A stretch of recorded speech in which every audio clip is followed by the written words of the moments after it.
Welcome into this week's edition of Ask Mike. Alyssa Orange in for Courtney Mims today alongside our Mike Irwin. And like Courtney tells you guys every week, like, subscribe, and make sure that you're here every single week with us for Ask Mike. And if you're watching us on our website, thank you. If you're watching us on our YouTube, go get us some likes over on our website as well. We always appreciate getting some love there at nwahomepage.com. Mike, a big weekend for the men's basketball team, for the baseball team. I know you got a lot of questions, so we'll get right into it. Our first question is from KY Hog, who says, do you think the win over Missouri proves Calipari is not just a recruiter? This is a different team from what I saw in that 0-5 start in conference games. Kentucky fans have gone quiet, which I'm sure makes him happy. Well, I'm not sure they've gone totally quiet because they're still on some of our Pig Trail Nation Facebook page has a lot of them still on there. Never bought into that. Really feel like I started with a fresh perspective on him because I'd never covered him before, didn't know a lot about him. So I just judged him based on what I saw. And I don't see how you can look at what's gone on over the last month and say this guy can't coach. I said on this show, I said on our Pig Trail Nation reports more than once when they were, even after they got that first SEC win, I said they can't do it. They can't go to the, it's not going to happen. People just need to get ready for it. New team, started from scratch, new staff and all this stuff, and it's just not working. And you look at a month later where they are and the difference between then and now, how can you say this guy can't coach? Yeah. I mean, it's unbelievable to me. But to me, maybe the best thing about him is what he was doing back when they were, think about you bring all these guys in here and they're all new, and they all know they're making good money because they are. And do you think they don't read social media and don't know that all these fans are saying, just a bunch of rich guys, you don't care about us, you're not from here, you just came in here to collect a paycheck. Now, imagine you move into a new town. You're a new guy in town, and everybody's saying this stuff about you. How are you going to feel comfortable? Yeah. So what does he do? He and his staff kind of just start giving these guys a lot of encouragement. They're not kicking them in the butt. They're not telling them how stupid they are. They're kind of being encouraging. And he gets them playing better defense. And then they win a game. And then they win another one. When they went to the Kentucky game, we talked about what happened there. Kentucky blew that up themselves by doing what they did to those players and to Cal. So I think they bonded a little bit on that. But then they come back and they go down and they beat Texas on the road. So now they got a little bit of momentum. But then what do they have to do? They have to go to places like Alabama. They have to, or Auburn. They have to play Alabama here. They have to go to A&M. So it's still tough. But as they get better, you're seeing him get more demanding. And then with this win, he wasn't exactly running around going bananas and acting like we're there now. He was still talking about telling them what they did wrong. And there's that segment, I saw you watching it, where he said, don't hold your hand up after a three-point shot gets off so that you think I see you and you've got your hand up and you did your job. You didn't do your job. Because if that hand up was up where they couldn't see the rim, they wouldn't have shot the ball. And that's where you made the mistake. So don't show off for me.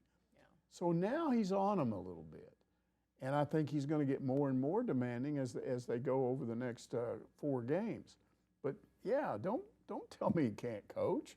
I mean, I don't know what's going to happen. But if this team does make the tournament, and if they were to go on some kind of a little run, I don't think they'll go a long way, but whatever they do, fans will remember coming back from this hole. And you can't convince I don't think you can convince them that this guy's just a recruiter. A hole in which this is the hardest the SEC has ever been. Ever been kind of hole. And I think, too, a lot of coaching is just looked at from wins and losses with a lot of fans. But you also, as you mentioned, the job that he has done to not lose this team, for these guys not to give up, throw their hats in, and just say, you know what, it is what it is. We're going to move on, and this isn't important. What Muss did the year before when they were playing, he was jumping all over these guys. Remember, they were getting arguments on the sideline. Yeah, and it's 2 different approaches, and I understand that. But Cal has not shown me, as I've watched the season, watched his demeanor in press conferences, listened to what he says, looking at what things are doing, that he hasn't constantly gone back to the drawing board and done whatever he could to see if he can get this team to play better. Right. Even going into playing Jonas and Z together. And he's like, and sometimes it works until it doesn't, and maybe I need one of them in and one of them not, but they're still continuing to do whatever they can to try to get this team in the most successful places possible, and that is coaching. Yeah. That is making sure that your guys are still dialed in and believing, and now I think that they are, so he can be a little tough on them. Okay, see, we told you you guys can do this, now let's sustain it. So it has been really impressive to watch, because I was right there with you. I didn't think that there was any way this team was making the NCAA tournament, and here we sit in as one of the last 4 teams in. All right, Mousetown wants to know, does the win over those jerks to the north, his words, not mine, don't come at me, get the Hogs into the NCAA tourney? That's what I'm hearing. Yeah, first of all, I want to be careful. We both know Mousetown, but Dennis Gates. I'm a Dennis Gates fan. He's not Drinkwitz. He's a nice guy. Very quiet, was very complimentary of Arkansas after that game, even got into some specific things that Arkansas did to help win that game, things they didn't do in the first Missouri game. So, you know, don't tie him to any other negative Missouri feelings that you have. Is Arkansas in with that win? Of course not. I mean, they still have work to do, and what we're going to get is arguments, whether you're talking about the net, you know, whether you're talking about ping pong, or whatever that stuff is, Kim Pom, and then, you know, Lenardi and all this stuff. All these things. Yep. All of it's a little bit different. I was talking with Jacob, our staff, yesterday about this, and he's right. He said, you know, every year there's at least 1 or 2 teams, when it's all done and they announce the field, everybody's going, what happened to them? Why aren't they in? Because it just happens. So you can't know for sure. Yeah. All I know is they're in better shape than they were. Yes. Yeah. You know, it's definitely, I got asked that on the radio today. Is Arkansas a lock? And I don't know. They still have 4 more games of the regular season. Who knows what the NCAA tournament's going to look like? They mentioned this on the broadcast, Mike, and I don't know if this is one of your questions, and I'm curious to see what you would think on talking about Nate Oates and Bruce Pearl and Rick Barnes, even Buzz Williams at A&M. What do those teams do? How do they approach the SEC tournament? Do they let off the gas at all, knowing we're going to be a 1 seed, we're going to be a 2 seed, it doesn't matter? Yeah, maybe. And then you have a team like Arkansas or Vanderbilt or something like that who sneaks around and gets that automatic bid. Things are going to get shuffled for sure, so we have no idea what the NCAA tournament field is going to look like in the SEC. So we'll see what happens. All right, Hot Dogger says, can we dig out of the hole our basketball team is in? I'm so depressed, I'm going to go write a country song. Well, clearly that was a hit. that was sent in before the win, but no, don't write the song Please. yet. It's not necessarily yet. If they were in a hole, and I guess they were, the hole is not quite as deep. That's all I'm willing to say. You can see over the edge a little bit now of that hole. Razor Cow asks a similar question. Do you think basketball needs to win out during the regular season to lock up a tournament bid? If we don't, how many do we need to win in the SEC tourney, in your opinion, to lock up a bid? Okay, all I'm going to give is my opinion, because I've already said nobody knows for sure. Obviously, if you win all 4, you're 9-9, you're in. If you win 3 of 4, and you got 8 wins and 10 losses, I think you're probably in. I think if you go 2-2, you got to win an SEC tournament, at least one of those games. But that's still guessing, but that's my best guess. Yeah, I just have a hard time believing the SEC tournament wins matter that much unless you win the whole thing. Maybe. Because we saw, even as good as this league is right now, we saw what the NCAA Tournament Selection Committee did to Texas A&M a few years ago, where they did go on that run. And they lost in the championship game, and then they did not make the tournament. Didn't get in. So it's so hard to say that they value those tournament games as much as regular season games. So the point is, nobody's ever in that room that's making all these predictions. They go in a room and they start talking. I believe they don't even know when they go in there and when they start what they're going to do. It's negotiation. Yeah. And then they come out and then, oh yeah, you convinced me, I'm doing that. So yeah, it's anybody's guess. Yeah, there is no rhyme or reason for sure, and we all know that. All right, next question. Hog Redneck says, after a string of near misses against really good teams, Arkansas finally pulled off another quad 1 win. What was the difference? Well, if you want to get real specific, the difference was they didn't have one of those stretches with 8-10 minutes to go where the game is tied and all of a sudden the opponent goes on a 9-0 run. That didn't happen because I was looking for it to happen, and it never happened. It started to happen and then they would come back with something. So that was the big difference. But you can look at other things. All 5 starters scored in double figures. They scored in the 90s. They haven't been doing that. Why? Because there's too many gaps. You know, you get 2 guys scoring and then hardly anybody else scores. So you didn't have that. You have everybody contributing. It's a team game, and if everybody's contributing and then everybody scored, there wasn't a single guy that didn't get points. And again, the starters all scored in double figures.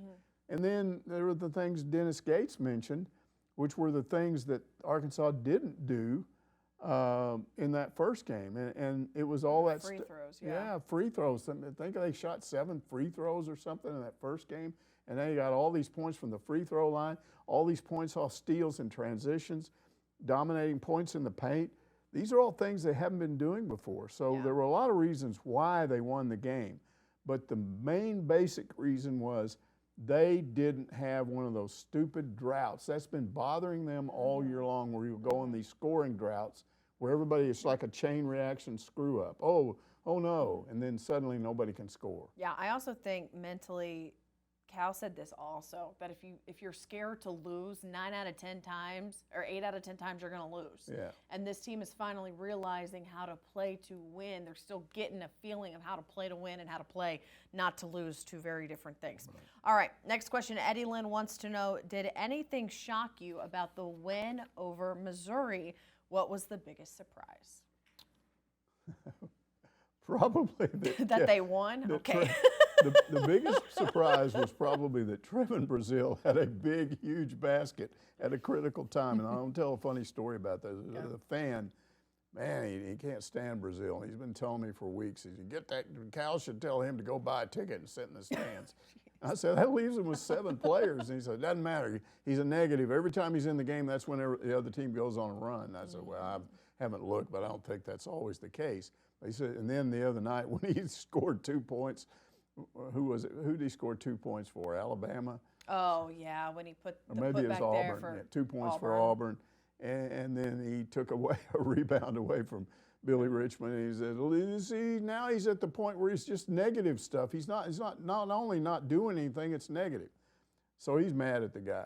So I'm sitting over here watching the game, and I'm watching a baseball game at the same time, and talking to Evan, who's trying to get his sportscast ready. And all of a sudden, I get this text from this guy, and he's at the game, and he's just going off on Brazil should be benched now and never see another game. And I look up from that text, and I look up, and that's when John L. Davis does that long alley-oop pass, and Brazil slams it. So thank you. You motivated him, and you didn't even know it. Go. So, yeah, again, it's this idea that everybody contributed.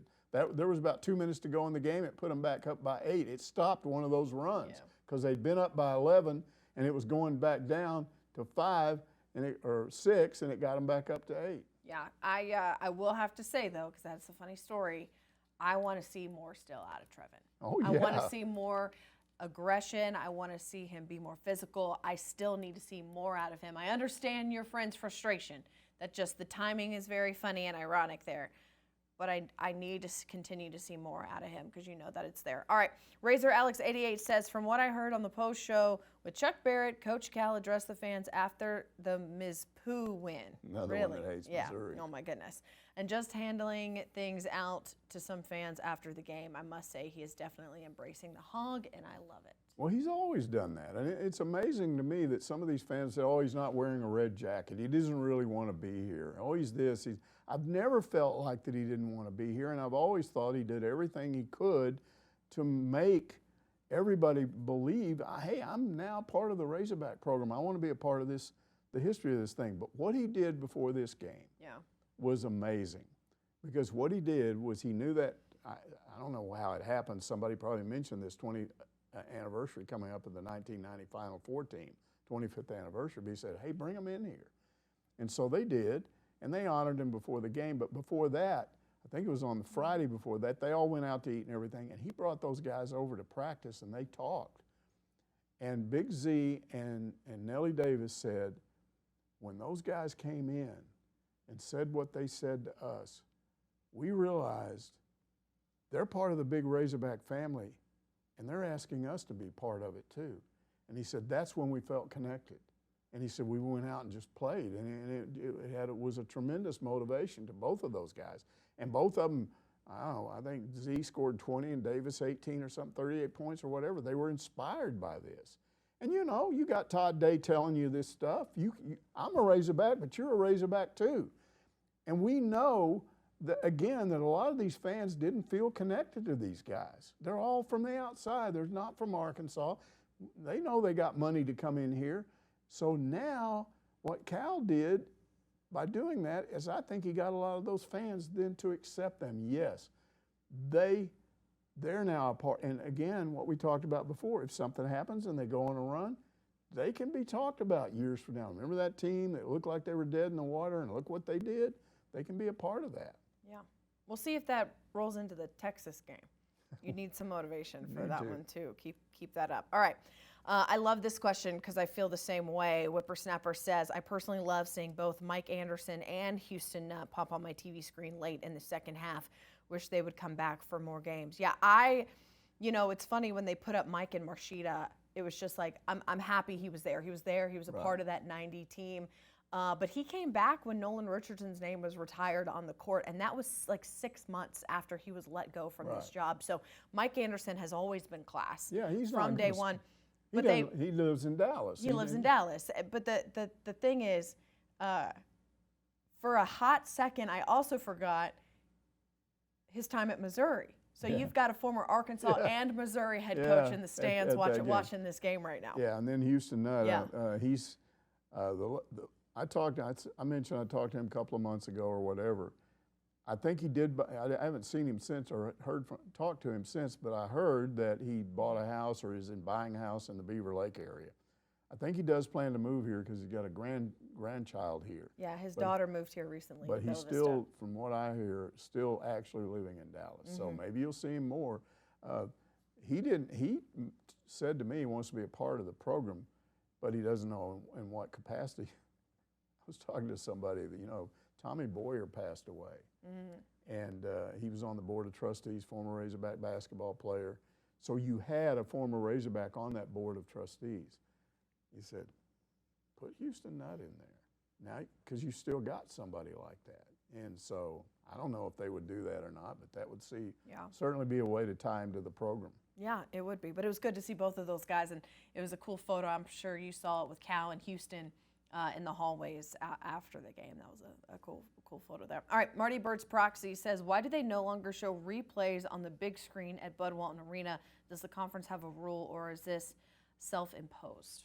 No, there's no rule. In fact, I was talking to Courtney, and when they went to Kentucky, she said they definitely were showing replays on the big board. And Arkansas does that too. And checking around, didn't get any official response from the university, but in checking around with some other people, we were told that they still do it, but they don't do it as much.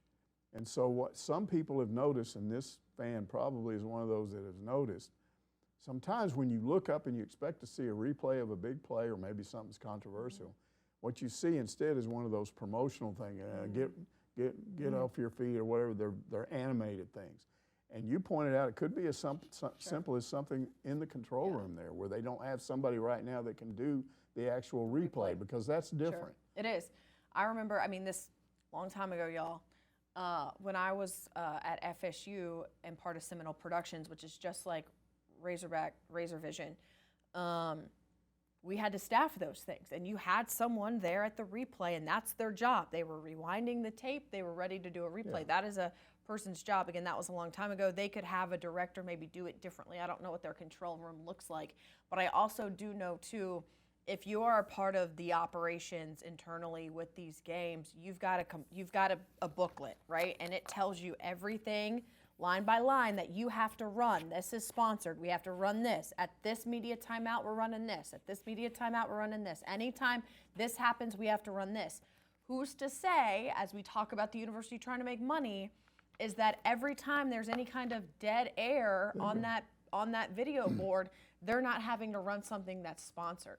Maybe replays aren't sponsored anymore. I have no idea. But there could be my point is there could be a list of reasons why, because we haven't gotten any official word. Arkansas just doesn't want to anymore. So we'll see kind of how that works. But yeah, it's probably something as simple as that and nothing more. All right, to baseball, where Hawk Hawkins says the Diamond Hogs would have easily gone 0-3 in Texas, but to me the hitting is still a big question mark. In the course of a long season, I'm not sure the pitching will be able to bail them out. Last year again, question mark. Whew, yeah. Guys, we are 7 games in, y'all. Well, 7 games. The frustration was the K-State game because in baseball it's so unpredictable. First of all, early in the year especially. So the assumption was, okay, K-State's terrible this year. They were 1-4 when they came in. They ended up being the only undefeated team in Arlington. They won all their games, all 3 of their games. So they didn't just beat Arkansas. They beat Missouri. They beat TCU and Michigan worse. So then they beat Arkansas. This was a 1-run game. Arkansas actually had 7 hits in that game. Here's what happened. They had 11 strikeouts, and that was the part that was frustrating. And when you're looking at the replays, I'm sorry, I don't want to get all on Nate Thompson again, but the bat is going under the ball every time like I'm trying to lift it up.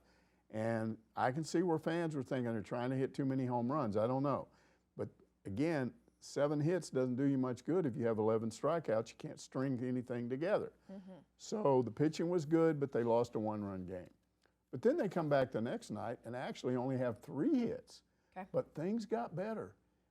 Baseball's not always just looking at stats.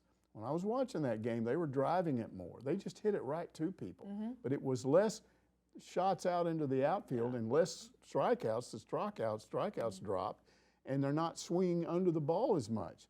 So it was better, and they won the game because and it wasn't a home run that did it. It was a double, a 2-run double. Yeah, I was listening to Phil on the radio, and he was making that a point is that today, from day 1 to day 2, they're not hitting it right at people, line drive right at people. Right. They're finally finding the hole, 2 very different things, but they're actually making solid contact. And then, of course, against Michigan, they had the 10 hits and got the big run, big lead. They were up 8-1 at one point.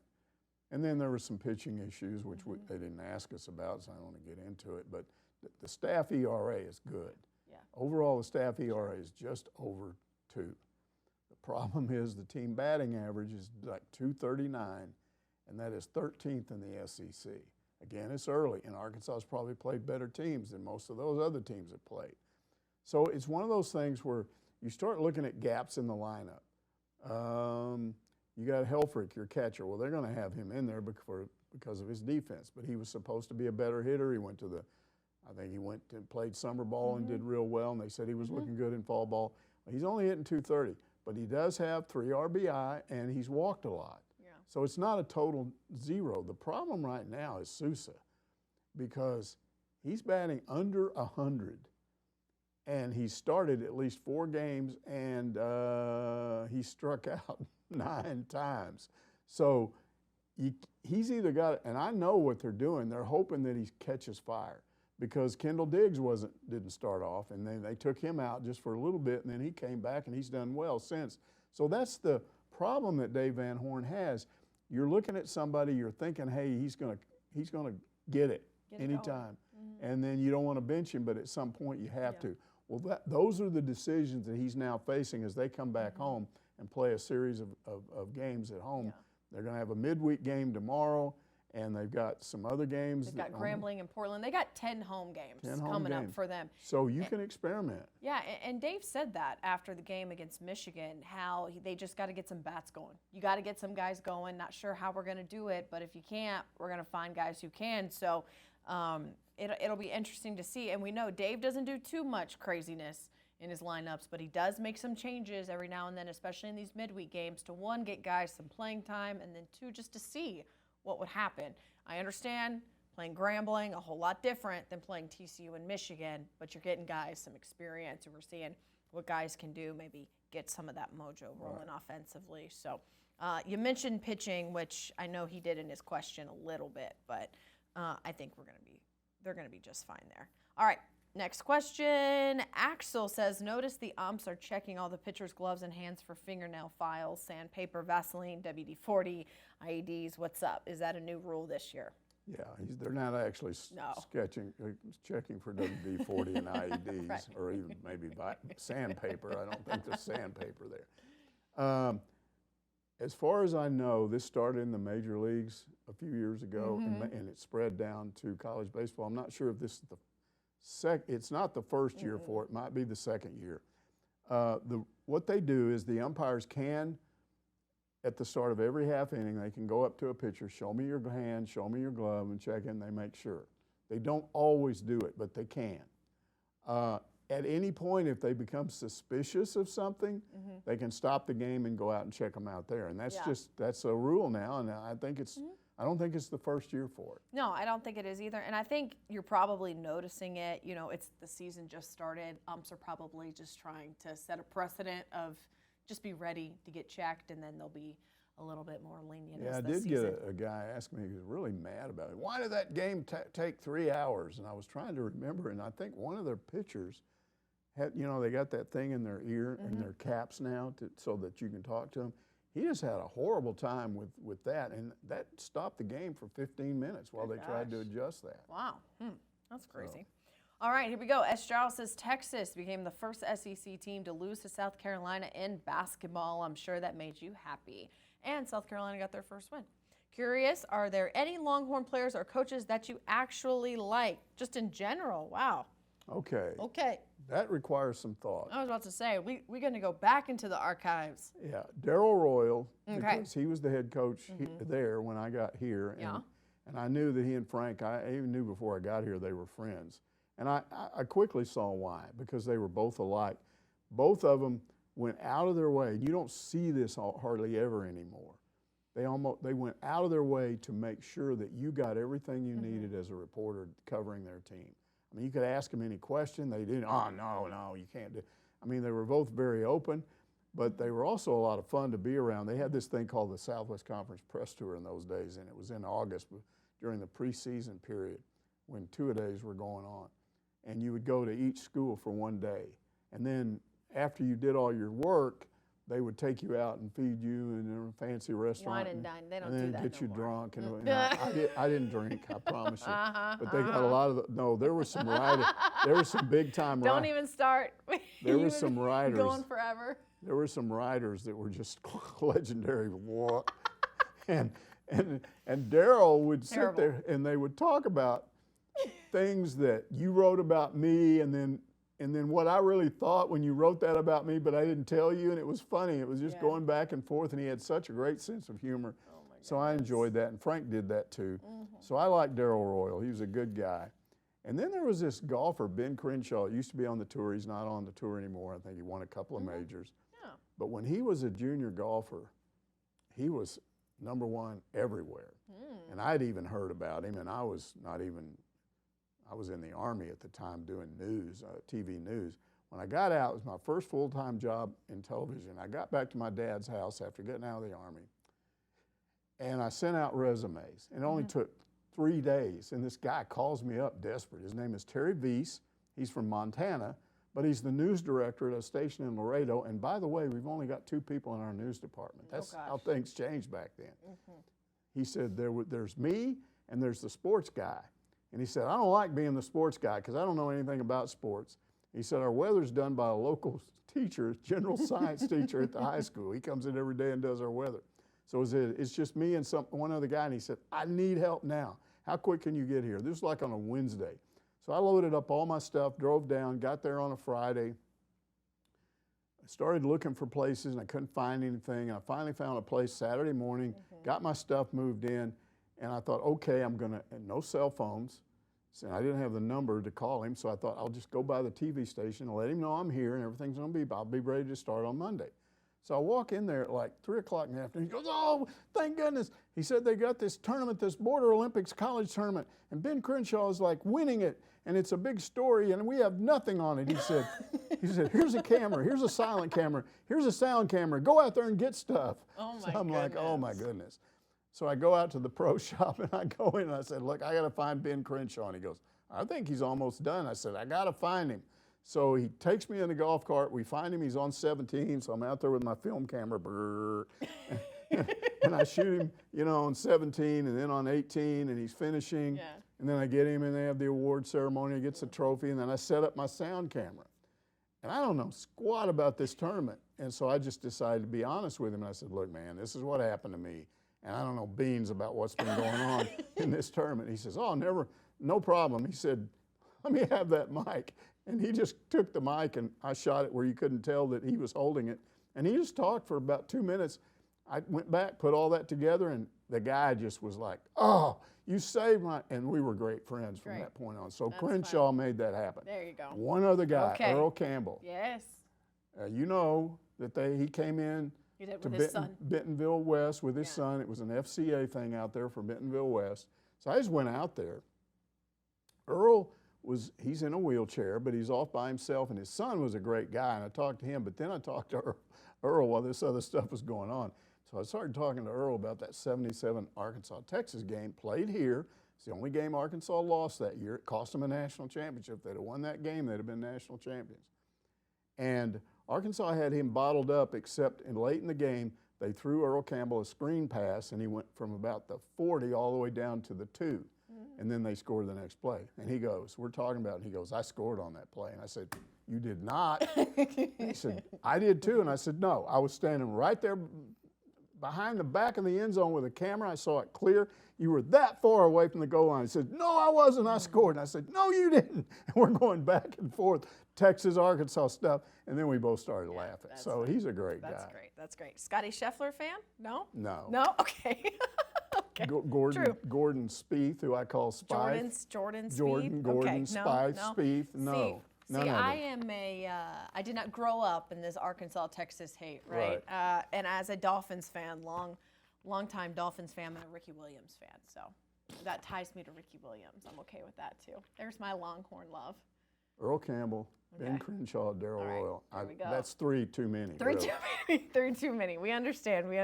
All right, that is going to do it for this week's Ask Mike. Remember, if you have a question for Mike, just shoot it over to him on social media. Email it in to us. Just let us know. We'll get it answered here on the show. Thanks very much for joining us. We'll see you next week.